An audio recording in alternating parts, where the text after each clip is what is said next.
हाँ, स्टार्ट करते हैं अपना नेक्स्ट क्वेश्चन जो कि हमारा क्वेश्चन नंबर 10 है। What are 3 universal logic gates? Give their symbols and truth tables. कि इनके सिंबल्स और इनके ट्रुथ टेबल्स बनाएं कि कौन से 3 लॉजिक गेट्स हैं। अच्छा, सबसे पहले लॉजिक गेट्स के बारे में बता दूं कि लॉजिक गेट्स क्या है। The circuit which are use to perform switching action are known as logic circuits या फिर लॉजिक गेट्स, कि जिनमें हमारे पास स्विचिंग एक्शन हो रहा होता है, on off on true false, जिसमें हमारे पास हाई लो का कंडीशंस हो रही होती हैं, वो सारी के सारी हमारे पास स्विचिंग एक्शंस कहलाते हैं। यूनिवर्सल लॉजिक गेट्स क्या है कि a set of gates such that every switching function can be implemented with gates in this set. Such gates are AND और हमारे पास NOT गेट हैं। Their symbols and truth tables are given है। हमारे पास इनके symbols और क्या हैं। सबसे पहले हम AND गेट को देख लेते हैं। AND गेट का ये सिंबल है, ये थोड़ा सा एक साइड पे रेक्टेंगल और एक साइड पे थोड़ा एलिप्स टाइप है और इसके अंदर 2 इनपुट्स हैं और एक आउटपुट है।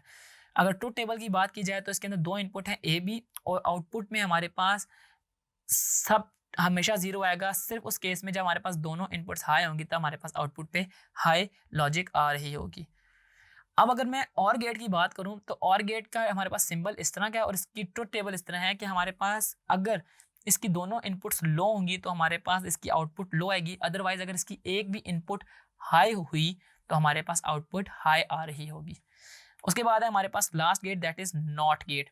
और सिंबल ऑफ नॉट गेट आप देख सकते हैं बिल्कुल ट्रायंगुलर शेप का और इसके आगे एक बबल है। बबल ये इसका शो कर होता है कि ये उसको इन्वर्ट कर देता है कि अगर हम 0 इनपुट दे रहे हैं तो हमारे पास आउटपुट में 1 आ रहा है और अगर हम 1 इनपुट दे रहे हैं तो आउटपुट में हमारे पास 0 आ रहा है। तो ये था हमारा क्वेश्चन। इसमें हमने देखा कि लॉजिक गेट्स हैं क्या और कितनी किस्म के हमारे पास लॉजिक गेट्स हैं। हमने देखा 3 किस्म के लॉजिक गेट्स थे जिनकी वर्किंग और उसके अलावा हमने इसकी ट्रुथ टेबल को देखा। ये था हमारे एक्सरसाइज का लास्ट क्वेश्चन और इसी एक्सरसाइज के लास्ट क्वेश्चन के साथ हमारा ये चैप्टर भी कंप्लीट होता है। आई होप आपको इस चैप्टर के तमाम कंटेंट अच्छे से समझ आए होंगे। अभी तक के लिए इस वीडियो में इतना ही। See you in the next video with a new topic. Until then, this is Irsa from chickaway.pk।